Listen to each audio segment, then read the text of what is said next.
qu'est-ce que doit avoir le joueur professionnel d'abord? Qu'est-ce qu'il doit avoir? Il disait une endurance psychologique, parce qu'il peut avoir du talent, parce qu'il peut avoir du potentiel.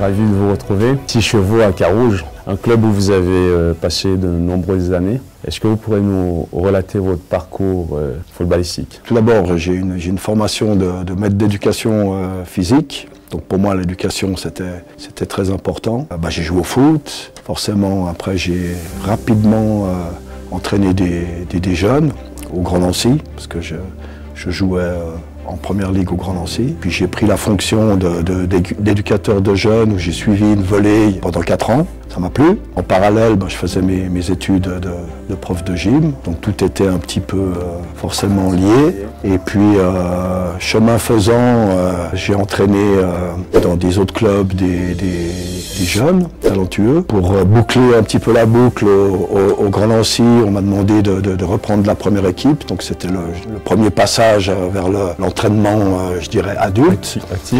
Actif, où là j'ai fait deux saisons. Et puis ensuite, Étoile Carouge m'a donné l'opportunité de rentrer dans ce monde professionnel d'entraîneur, où pour la première fois, je suis arrivé à Carouge à 33 ans. À l'époque, on appelait ça la Ligue nationale B, la 2e division. Et puis on a fait une saison extraordinaire, on est monté aujourd'hui l'actuelle Super League, à l'époque la Ligue nationale A. Et puis ensuite, j'ai bifurqué comme responsable technique avec Michel Richard et puis Gérard Castella qui était entraîneur de la première équipe à Servette, où sous l'ère Canal+, on a dû mettre en place la structure de formation professionnelle dont tu as fait part, où tu étais un jeune stagiaire à l'époque et où j'étais ton entraîneur. Et puis ensuite, j'ai fait des allers-retours entre Carouge, première équipe, Servette, formation, Carouge, première équipe. Ensuite, je suis allé à Lausanne, première équipe. Ensuite, je suis allé à Chenois, première équipe.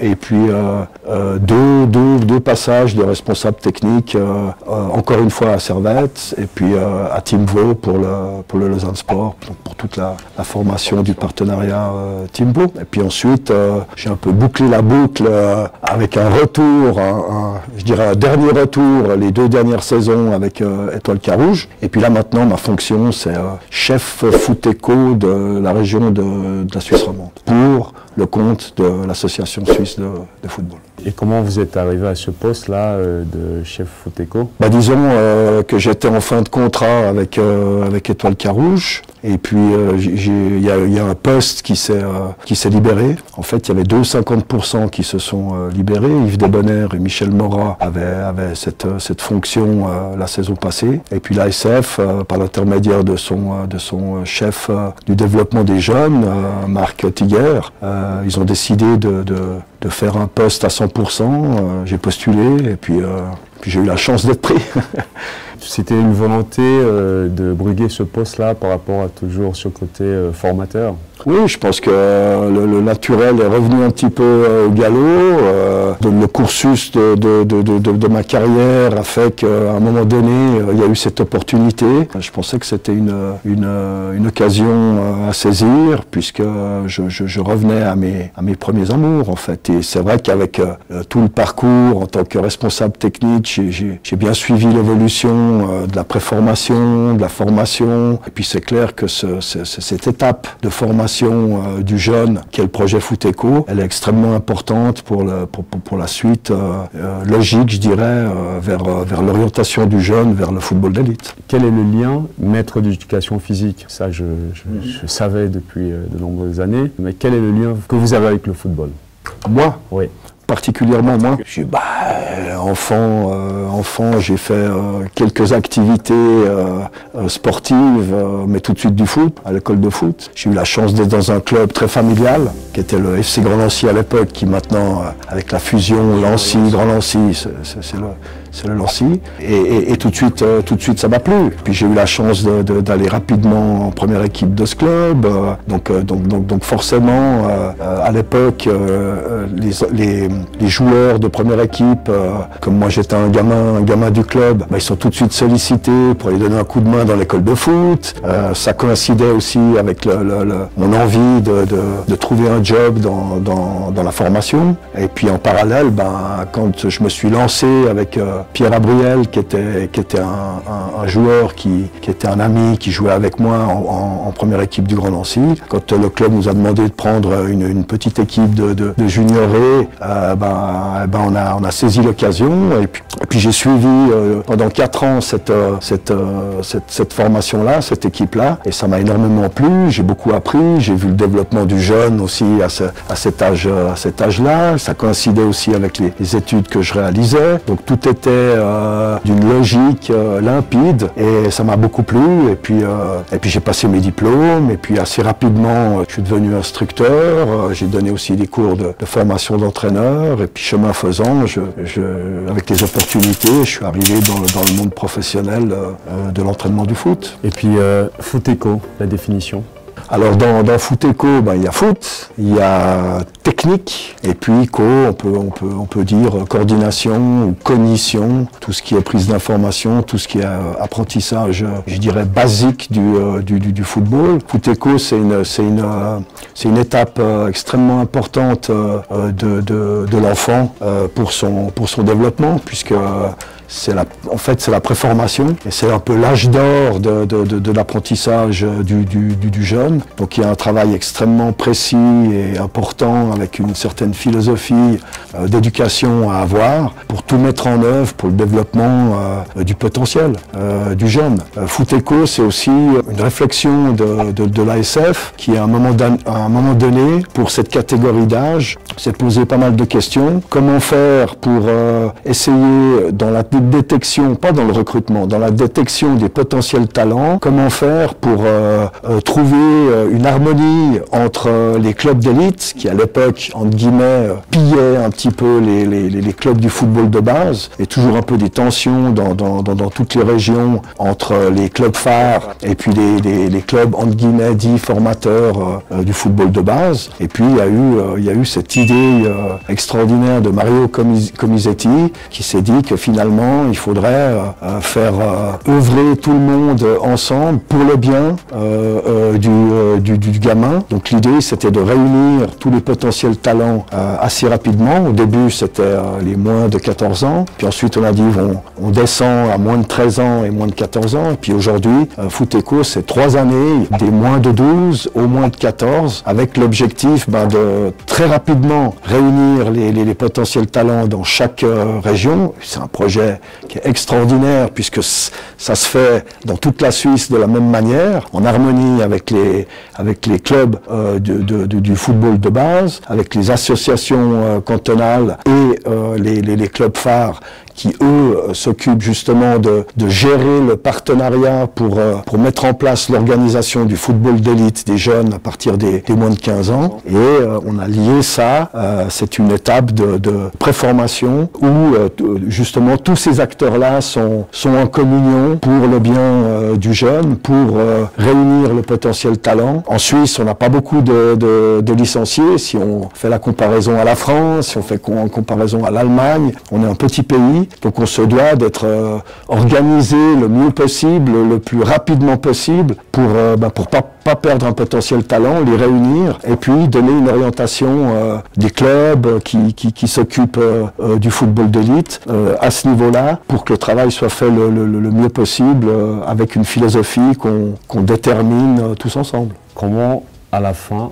on peut sortir un jeune pour qu'il quitte de Foot Eco pour faire son passage vers le football élite. Alors c'est un cheminement. Au départ, je suis un enfant qui joue dans le club de mon quartier. Je fais l'école de foot. J'ai du plaisir, j'ai un potentiel. Et à un moment donné, quand je suis dans l'équipe des moins de 11 ans, mon club décide ou pas de m'annoncer via l'association comme potentiel talent. À ce moment-là, je vais faire au cours de ma saison FE10, FE11, je vais faire des détections. Ça veut dire que c'est des réunions, des rassemblements de tous les clubs. Si je prends le canton de Genève, il y a à peu près par année de naissance, à cet âge-là, entre FE11, FE12, FE13, en moyenne 1000 gamins qui font du foot. Sur ces 1000 gamins, on essaye de répertorier avec les clubs du football de base les à peu près 100-120 gamins qui ont un potentiel. Dont le nombre est limité. Et de ces 120 gamins, on va retirer à peu près une cinquantaine de gamins qu'on va diriger en fonction de leur région d'où ils habitent dans les 4 clubs ou entités qui s'occupent du football foot éco. Donc ça veut dire... avant d'arriver au foot élite. Ça veut dire que déjà on rentre dans le processus d'organisation avec les clubs qui doivent organiser le football d'élite. Pour Genève, par exemple, Servette, c'est le club phare, mais Team Genève, c'est Servette, c'est Carouge, c'est Meyrin, et puis c'est la CGF. Et ces 4 entités des foot éco ont la responsabilité, via un coordinateur, via des éducateurs, via mon appui et mon soutien, justement d'organiser des équipes, donc 4 équipes de FE12 pour Genève, 4 équipes de FE13, 4 équipes de FE14, et puis ce processus-là, il y a des évaluations, il y a des réunions, il y a des regards qui sont croisés pour essayer d'accompagner le jeune dans son développement, et puis sur une évaluation qui dure à peu près 3 ans. C'est un parcours où tout d'un coup, un jeune commence, peut-être il finira pas en 14. Un jeune qui n'a pas été pris en 12, finalement il intégrera la structure en 13. On essaye d'avoir un suivi le plus juste possible justement du potentiel talent dans chaque partenariat pour, in fine, en FE14, avec les 4 équipes, si je prends de nouveau l'exemple du canton de Genève, former 3 équipes de N15, où là, la CGF rentre plus en ligne de compte, mais les clubs qui organisent le football d'élite, Servette, Carouge, Meyrin, constituent, je dirais, le premier socle du football d'élite en N15. Et ça, c'est pour les enfants qui ont pu avoir accès au foot éco. Ouais. Déjà, une des questions, les critères pour pouvoir y avoir accès, alors les détections. Voilà, la deuxième question, ça serait pour ceux qui n'y sont pas, parce que je pense que c'est pas tous ceux qui sont en élite qui sont passés par le cursus foot éco. Les chemins sont jamais les mêmes pour tous les gamins. Il y a le développement biologique, il y a le développement technique, il y a le développement général.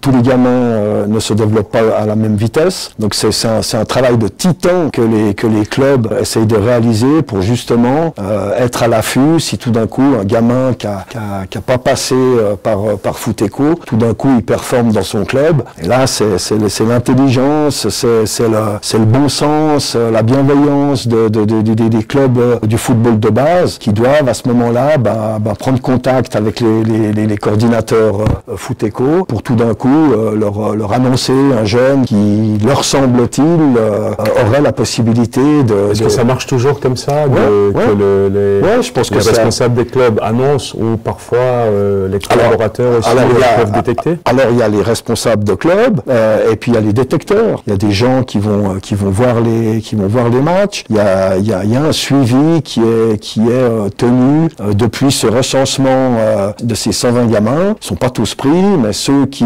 ont été dans les premières listes, il y a quand même toujours un suivi. Et parfois, il y a des semaines d'entraînement où un jeune qui a peut-être pas forcément été dans le chemin foot éco, tout d'un coup, il va s'entraîner une semaine avec les FE12 ou les FE13 de sa région. Ça peut être Carouge, ça peut être Servette, ça peut être la CGF, ça peut être Meyrin, pour réévaluer un petit peu son potentiel, puis voir s'il y a une possibilité pour lui de pouvoir intégrer cette structure. C'est pas une structure qui est fermée, c'est une structure structure qui se veut perméable pour essayer justement à un moment donné, si un potentiel qui a pas été depuis l'origine de Foot-Eco, qui puisse, s'il a le potentiel, réintégrer et puis continuer son cursus. Cette question, en fait, c'est par rapport à une certaine observation que j'ai souvent eue, où la non-sélection, elle est dure, elle est très dure pour les gamins, et plus dure même qu'un adulte qui n'est pas sélectionné. Et puis parfois, j'ai vu certains faire un décrochage juste parce qu'ils n'ont pas été prêts à Foot-Eco, ou leur expliquer qu'aujourd'hui, peut-être, c'est c'est comme ça, mais c'est pas grave. Mais peut-être la c'est pas la vérité, c'est pas la vérité du lendemain. C'est hyper important que le message des éducateurs qui ont des équipes de jeunes, c'est pas entre 6 ans et 14 ans que le choix va être définitif, que l'apprentissage va être terminé. Il faut avoir cette envie de faire comprendre aux jeunes que tous les entraînements, il doit essayer de s'améliorer, de pas forcément se décourager, de pas forcément se faire des plans sur la comète, mais d'essayer de vivre le présent et puis de se fixer des petits objectifs atteignables à court terme, plutôt que se dire je suis pas Foot-Eco, je serai jamais professionnel dans le football. Mais c'est souvent ce qui est très ressenti et puis très exprimé. Là, je parle des enfants, mais bien entendu, les parents. Bien sûr, il y a l'attente des parents. Les gamins, des fois, il y a des gamins qui n'ont pas forcément, même s'ils ont du potentiel, qui n'ont pas forcément envie de s'orienter vers l'élite. Ils ont envie de jouer avec leurs copains, ils ont envie d'avoir du plaisir, parce qu'ils aiment le jeu, ils aiment le foot, et peut-être qu'ils aiment peut-être moins la compétition. Donc il faut aussi respecter le choix de l'enfant. Et c'est important que ce soit l'enfant qui décide et que les parents accompagnent, et pas le contraire. Ça n'arrive pas très souvent, ça. Et c'est notre rôle aussi, d'éducateur, dans les clubs de base, dans les clubs d'élite, d'avoir un discours très, très clair. Ça, c'est pas quelque chose pour expliquer à tout le monde comment ça se passe. De la communication, de donner encore un peu plus d'informations, de sensibiliser un peu plus les parents par rapport à... Maintenant, il y a un site, je veux dire, les clubs, ils peuvent donner le lien pour aller sur football.ch pour qu'ils aient des explications de comment le football suisse est organisé, quel chemin mon gamin, s'il a un potentiel, il peut faire pour atteindre le football d'élite. Je pense qu'aujourd'hui, il y a plein de moyens d'information, mais c'est clair. Les associations aussi cantonales, régulièrement, elles convoquent les responsables techniques de tous les clubs qui font partie de leur canton. Et chaque année, il y a une explication Foot-Eco, les détections, que tous les clubs sont tenus à annoncer les potentiels à partir des FE11, que c'est important de faire des réunions avec les parents pour expliquer quels sont leurs objectifs eux dans leur club de football de base, et puis que bien évidemment s'il y a des informations à prendre, je pense qu'aujourd'hui il y a suffisamment de chemin pour aller trouver les informations. Ça c'est pour chef Foot-Eco Suisse romande. Le club phare que nous avons à Genève, c'est le Servette de Genève. Au canton de Vaud, il y en a 3 aujourd'hui. Oui, il y en a 3, mais le socle de la formation, il est organisé par le partenariat. Et c'est une obligation, si vous voulez avoir la licence professionnelle pour jouer en première division ou deuxième division, vous, club, vous êtes obligé de suivre les orientations et l'organisation qui est proposée par l'ASF. Il faut savoir aussi que l'ASF donne des subventions pour la formation, ce qui n'est pas le cas d'autres pays, par exemple. Donc, tous les clubs sont tenus à suivre les orientations de l'ASF pour s'inscrire dans l'organisation et dans le bon déroulement du football d'élite et par la suite du football professionnel. Et quel est le défi particulier que vous devez relever tous les jours, quotidiennement, par rapport à ce nouveau rôle? Par rapport à ma fonction, tout d'abord, moi j'ai une fonction qui est assez large, parce que j'ai la responsabilité d'orienter,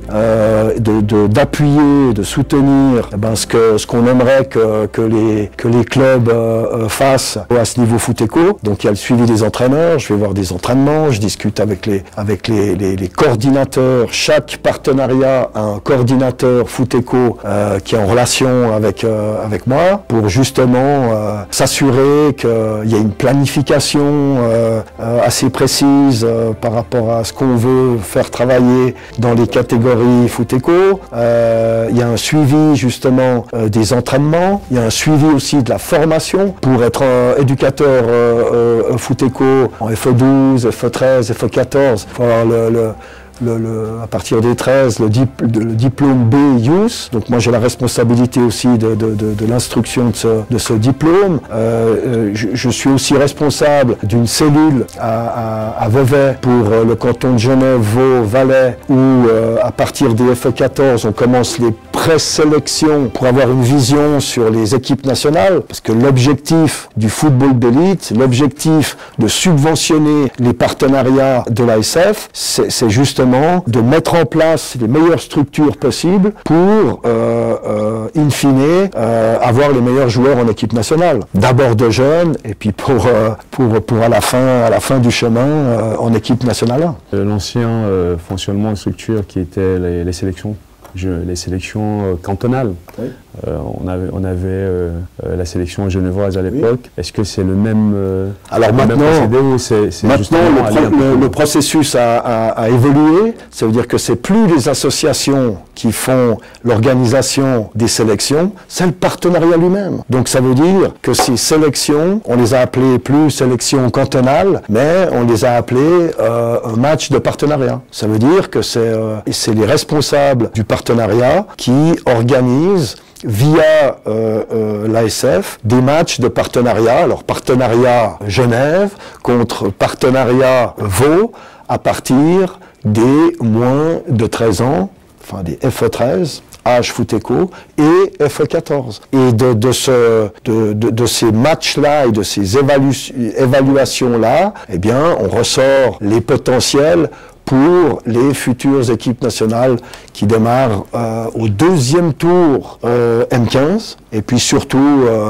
qui démarrent en M16 pour avoir un socle de joueurs le plus élargi possible pour encore évaluer, être le plus précis possible et puis pour arriver au moins de 17 où c'est la première catégorie qui va aller faire de la compétition en équipe nationale pour aller sur les championnats d'Europe, les qualifications des championnats d'Europe à partir de cette catégorie-là. Donc potentiellement, c'est vraiment dans ce processus qu'on va plus facilement aller chercher des jeunes. Oui, le chemin logique, c'est celui-là. Après, il y a toujours des chemins de traverse. On voit Amdouni qui maintenant est en équipe nationale A, eh ben, avant les moins de 21, il n'a jamais été en équipe nationale. Est-ce que il y a d'autres, hein, il y a toujours l'exception qui confirme la règle, toujours. Mais notre devoir, c'est d'organiser au mieux, de pouvoir détecter au mieux le potentiel talent dans toute la Suisse pour essayer le plus rapidement possible de les orienter sur un chemin de progression qui va nous permettre de les faire aller dans les équipes nationales de jeunes pour aller in fine dans l'équipe première A. Mais en parallèle, c'est pour ça qu'il faut toujours avoir cette perméabilité, être attentif sur un potentiel qui tout d'un coup peut arriver en Suisse à l'âge de 15 ans, qui n'a pas fait le cursus et puis qui tout d'un coup se retrouve dans un club et puis il y a une détection à ce niveau-là, d'un jeune qui, parce que ça on n'en a pas encore parlé, c'est le développement biologique tardif d'un jeune qui tout d'un coup, il n'est pas dans le même développement qu'un autre et puis il n'a pas la même possibilité de se montrer. Foot-éco, tout ça tient compte. Donc on essaye vraiment par l'organisation de la détection, par des critères d'évaluation qu'on appelle des critères tips. Donc la technique, l'intelligence du jeu, la personnalité et puis le dynamisme, la vitesse. Donc ces facteurs-là, on les donne aux éducateurs et puis surtout à ceux qui font les détections le plus rapidement possible. Puis on travaille avec ces mêmes critères tout au long du cursus de formation du jeune, avec un suivi, avec des tests, avec une base de données qui est Club Corner maintenant, où le gamin, quand il commence à être dans la base de données, eh ben, il est suivi depuis les FE12 jusqu'à la fin de son cursus s'il va dans le football d'élite. En termes de critères de détection pour ces jeunes qui aspirent, qui n'y arrivent pas, ou quand ils ont accès, l'année d'après, ils en sortent, qu'est-ce qui est mis en place justement pour accompagner ceux-là qui, des fois, ils n'ont pas accès et puis ils sont touchés et ils sont sortis? Après, il faut accepter, je veux dire, c'est comme à l'école, tout le monde ne finit pas à l'université. Peut-être qu'à un moment donné, j'ai la motivation d'apprendre un métier, puis je vais faire un apprentissage. Peut-être que j'aimerais bien être docteur, mais la route est très, très difficile et très longue, donc j'ai peut-être pas forcément toutes les aptitudes pour y arriver. Donc peut-être que je vais faire infirmier, peut-être que je vais faire autre chose. C'est un peu la même logique. Bien sûr que le gamin qui démarre à l'école de foot, son rêve, un jour, c'est de jouer dans une grande équipe, dans un grand stade avec du monde, et puis avoir ces sensations-là. Et puis petit à petit, la pyramide de tous les gamins qui font du foot au départ, la pyramide, elle se rétrécit. Et puis finalement, de tous ces gamins qui ont des rêves et puis qui démarrent, c'est peut-être 3-5% qui vont avoir la chance d'arriver tout en haut de la pyramide et puis peut-être d'en faire leur métier. Donc